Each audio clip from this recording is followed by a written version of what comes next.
This is the front page of today's New York Post. I don't know that you guys can zoom in and see it well enough, but there is what looks to me to be a teenage kid, somebody young, holding up his phone, and on that phone is a swastika. There's a celebration as I am speaking to you right now going on in New York City of people praising the Palestinian murder of 900 at least Israelis so far in a cold-hearted, indefensible terror attack by Hamas. And I want to address this before I dive into college football. Israel has a population of around 9 million. 900 people dead in Israel is like 40,000 people being dead in a state like Michigan, for instance. This is an unprecedented attack. 260 at least of those people who were killed were attending a rave. They were young, innocent, completely without apprehension what hell was about to be rained down upon them shortly after we got to the sun rising. There is evil in this world, and it is important, I think, to have the moral clarity and acknowledge evil when it occurs. Hamas is evil. They believe that Israelis should be wiped off the face of the earth. We spend a lot of time in America talking about Nazis and how people who have different political opinions than you are evil. It's not true. Evil is what Hamas just did. The murder of hundreds of innocent Jewish people based entirely on the fact that they are Jewish. This is the equivalent of Nazi attacks. The far left in this country has decided that Israel, they're colonizers, they're awful. They refuse to speak out about this. In fact, again, as I am talking to you right now, there are hundreds of pro-Palestinian protesters in New York City celebrating the murder of at least 900 innocent Jews, as we still have hundreds of hostages held by Hamas in Gaza. 9 Americans that we know of, as I am speaking to you right now, dead. Who knows how many hostages who are American? This is evil, and evil must be condemned. And so I am very disappointed in the fact that every single American has not rallied against this absolute evil that was propagated against the Jewish people. And if we can't condemn this, what can we condemn? And so Israel has every right to take up arms and rain down holy hell on the terrorists who decided to do this. I think we're going to have a lot of discussion. You might have heard me talking about it on Clay and Buck earlier today. What an intelligence failure. It's the biggest intelligence failure since 9/11. Don't underestimate what we've got going on right now. Land war in Europe between Ukraine and Russia. A war now in Israel, the biggest attack on Israeli innocents and civilians in 50 years by terrorists hell-bent on removing them from the face of the earth. This is a real issue. The Biden administration just gave $6 billion to Iran. Iran played our government, making them believe that this was not going to happen. According to the Wall Street Journal, they had been planning this attack since August. This is going to be, and will continue to be, unfortunately, I think, a massive story. I spent Saturday at Aggie Land going to the Alabama-Texas A&M game. I met a lot of great Alabama and Aggie fans. But when I woke up on Saturday morning and saw all these videos and saw everything that was happening, honestly, being focused on college football, even though I was, felt wrong while Israel is experiencing an attack like this. I don't know what your upbringings were like. Everybody is different. I was raised in a Southern Baptist household, and I was raised on the opposite of anti-Semitism, as many evangelicals are, particularly in the South. I was raised, I remember my grandparents setting me down at a young age after they had made their trip to Israel and telling me that the Israeli people and Jews in general were the greatest people who'd ever existed in the history of the world. Now, they believe that because Jesus was a Jew, but also because of their experience in touring the Holy Land and being able to come back and tell me about that. I've never been to Israel. I would like to go at some point. I know we had a call earlier today from a guy from Maryville, Tennessee, who's a listener to the radio program, whose family is stuck in Tel Aviv right now. I would imagine there are tens of thousands of Americans who are stuck in Israel right now, who are unable to get out, that are seeing what it's like to live in a country that is surrounded by enemies, where perpetually there is a desire to wipe Jewish people off the face of the earth. Again, I think it's important for all good people out there to recognize what is good and what is evil, and also to recognize that much of what we are told is evil in America is actually just a difference of political opinion. And when I see this, that there are Palestinians, not only yesterday, but also today, as I'm speaking to you live from New York City, that are out rallying and celebrating the murder of innocent Jews, that's evil.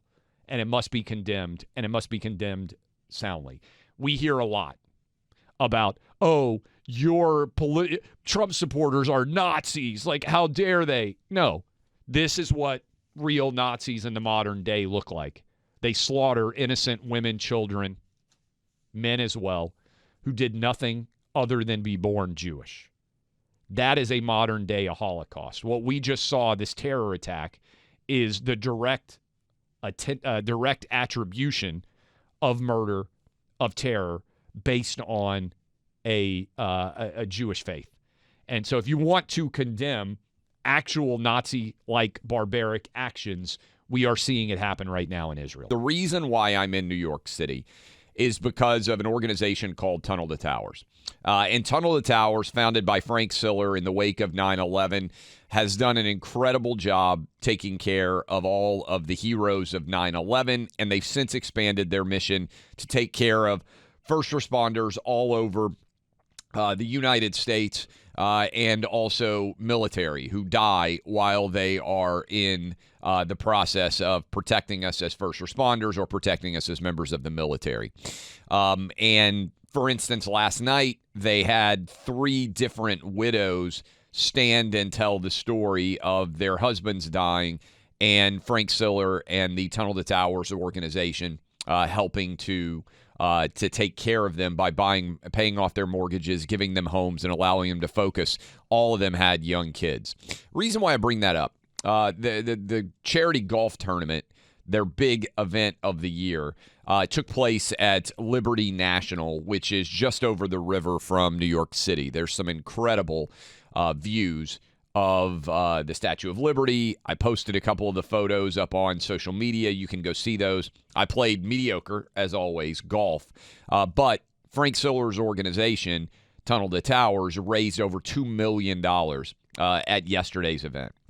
And as I was golfing, and I've thought a lot about this recently, but as I was golfing, I could look out and I could see where the One America Tower is that replaces where the Twin Towers used to be. It's now been a little bit over 22 years since those Muslim terrorists flew their planes into the Twin Towers as well as the Pentagon. And then also in Pennsylvania, the plane that was brought down by those brave individuals on that flight. And I couldn't help but think about it in the context of what's going on in Israel right now. And in particular, I thought about this.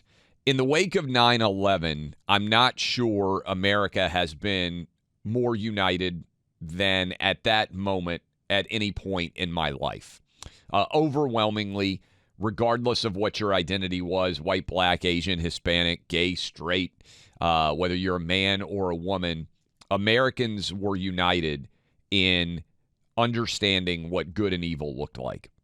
And evil was flying airplanes into those buildings, flying airplanes into the Pentagon, into the ground in Pennsylvania, thanks to the bravery of the people on that flight. Evil is a decision that you are going to kill innocent people because of what you believe in. There are a lot of different ways to describe what evil is, but I think many Americans on that day stared directly into the face of evil. And what we know is the United States of America is not perfect. We have countless flaws because as all organizations or entities that are founded by humans who are all imperfect, there is no perfection. There is no perfect country.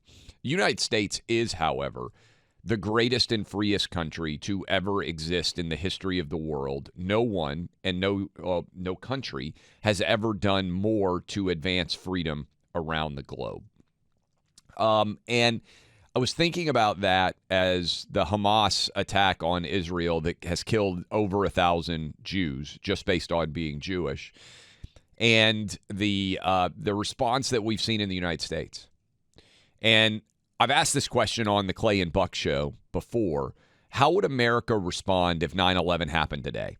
If basically the exact same scenario had happened, but instead of in 2001, it happened in 2023. And I think there are large percentages of left-wingers in this country that would argue that the United States effectively deserved what happened to us on 9/11. And some of you may say, well, that's crazy, Clay. I don't think it is at all. I think if you look at the way that the left wing in this country is responding to the Hamas attack on the Jews, this is the most Jewish people to die in a day violently murdered since the Holocaust, to kind of contextualize that. And we've spent a lot of time, and some of you get mad because you're like, oh, I wish you would just tell me who's going to win the Tennessee-Texas A&M game. Or why can't you just talk about USC Notre Dame? And the answer is because I love college football. I love the NFL. I love sports in general. But it doesn't matter, right? In terms of the direction of our country, what happens on a football field or a basketball court, by and large, has almost no impact on the overall trajectory of our country and the direction that the world is going. But if you look at the response to the murder of over 1,000 innocent Jews by many people on the left in this country, what many of you are just starting to see is something that I've seen happen in sports, but in our country in general, and it is the rise of identity politics. And the way that I would define woke culture, you might have seen me on the Stephen A. Smith podcast because I got asked this question, and I certainly wrote a lot about it in my book. Woke culture ultimately can be foundationally defined, in my opinion, as identity politics over everything. And what I mean by that is nothing else matters but your race, your gender, your sexuality, and that must be plugged in as evidence of whether you're right or wrong. We don't look at facts anymore. We don't look at data. We look at identity, and the identity politics, the oppression Olympics, as I call it, determines who's right and who's wrong. And so there are a lot of people on the left in this country. I couldn't believe what I saw happen. I'm in New York City right now, like I said, raising money for the Tunnel to Towers Foundation. All over this country and all around the world, there have been people deciding to celebrate the murder of all these innocent Jews. You may have seen it on the steps of the Sydney Opera House. You may have seen it in Times Square here. You may have seen it in Dearborn, Michigan. I could point to any number of clips that have gone viral of people around the world celebrating the murder of innocent Jews. And the reason that's occurring is because the identity politics prism defines Jewish people as colonizers or oppressors. And so anything that's done to them can be justified. Now, this is absurd on any level, right, to define the Jewish population in this way. But that's what identity politics does. And I saw a poll where the majority of the Democrat Party now believes that the Palestinians are the right side and the Jewish people are the wrong side in terms of who you should support. And this is very, very important because when you allow identity politics to govern your worldview, it's toxic. You may have seen statements that have come out from Harvard, from George Washington University, my alma mater. Many different collegiate groups have put out statements basically attacking Jewish people in the wake of their murder at the hands of Hamas. And you might think to yourself, how in the world does this happen? How could we end up in a situation where this is actually the conversation? And it's because of identity politics, which is, I believe, the root of evil in this country today, and it must be destroyed. And what you're seeing is the same people, whether it's the diversity, equity, and inclusion, the so-called DEI people, whether it's Black Lives Matter, the same people who have been telling you for years, certainly since the rise of Donald Trump to office, that words are violence. And they even will argue silence is violence. They aren't willing to condemn actual violence because of who is propagating it. And I've been saying this, and I've written it quite a lot in my books, that this tension of identity politics reveals itself often in the way that media covers stories, because when they can't figure out who's higher on the oppression Olympics, they just pretend it doesn't occur. And I talked about this in the context of the Deshaun Watson story. Deshaun Watson, 30-some-odd women accused him of sexual assault. Now, he was never charged with a crime, but he ended up paying to settle most of those allegations, missed 11 games. But most people in the media didn't really react when Deshaun Watson got the biggest contract in the history of football to go become the quarterback of the Cleveland Browns. Most of them out there didn't say, wait a minute, this guy was accused of sexual assault by 30 women. He only gets suspended for 11 games, and then he gets rewarded with a guaranteed $250 million. How does that conversation happen? Well, the answer is because, again, the oppression Olympics doesn't know how to reconcile it. The black guy going head-to-head with 30 different, mostly anonymous women, they pretty much pretend that story doesn't exist. And what's happened with the Hamas attack on Israel is you have to decide.